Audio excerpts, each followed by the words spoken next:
नमस्कार सर्व ताई दादांना. तर आज मी तुमच्यासमोर नवीन एक रेसिपी घेऊन आलेली आहे.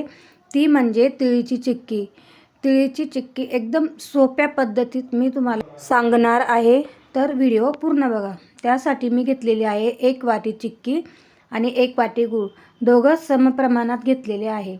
सर्वात आधी तीळ कमी गॅसवरती भाजून घ्यायची. तीळ जास्त भाजायची नाही, फक्त थोडा वेळच गरम करून घ्यायची. तडतड तीळ उडायला लागले की तीळ काढून घ्यायची. तर इथे तीळ भाजून झालेली आहे. त्यानंतर गुळाचा पाक तयार करून घ्यायचा आहे. त्या पाक तयार करण्यासाठी मी कुठलेही पाणी वापरलेले नाही, तर इथे मी कढईमध्ये फक्त गूळ वापरलेला आहे. तर आपण पाक तयार करून घेऊया. त्यासाठी पाक तयार करण्यासाठी गॅस कमीच ठेवायचा, तर आपला गूळ जळणार नाही याची काळजी घ्यायची. तर इथे आपला पाक तयार झालेला आहे. पाक चेक करून घ्यायचा. तर अशी गोळी तयार झाली की समजायचं पाक तयार झालेला आहे. बघा, अशी गोळी तयार झालेली आहे. तर आपला पाक इथे तयार झालेला आहे. तर आपण आता त्याच्यामध्ये तीळ टाकून घ्यायची. तर इथे मी पाकामध्ये तीळ मिक्स करून घेणार आहे आणि व्यवस्थित मिक्स करणार आहे. पूर्ण तिळीला पाक लटकला पाहिजे, त्यासाठी व्यवस्थित मिक्स करून घ्यायचं. हे बघा, इथे सर्व मिक्स झालेलं आहे. त्यानंतर मी एका ताटामध्ये चक्की लावून घेणार आहे. तर इथे मी घेतलेले आहे एक ताट. त्याला मी थोडे तेल लावून घेतलेले होते.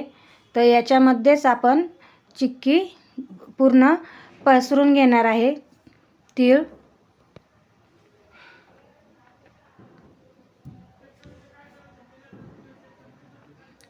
खूप गरम असल्यामुळे मी उलथणीनेच पसरून घेतलेले आहे आणि एका प्लेन डिशने प्लेन करून घ्यायचं.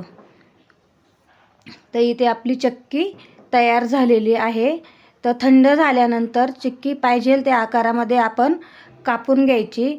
इथे मी एका छोट्या उलथणीच्या साहाय्याने मी चिक्की कापून घेत आहे. तर हे बघा, असे मी आकारामध्ये चिक्की तयार करून घेतलेली आहे. थंड झाल्यानंतर ती वडी काढून घ्यायची. तर खूप छान अशी वडी निघत आहे. तर तुम्हाला चिक्कीचा व्हिडिओ कसा वाटला कमेंट्समध्ये नक्की सांगा. अशाच नवनवीन रेसिपींसाठी, घरगुती रेसिपींसाठी व्हिडिओला लाईक करा, सबस्क्राईब करा, छान अशी कमेंट्स करा आणि तिळीची चिक्की कशी झाली ते कमेंट्समध्ये नक्की सांगा.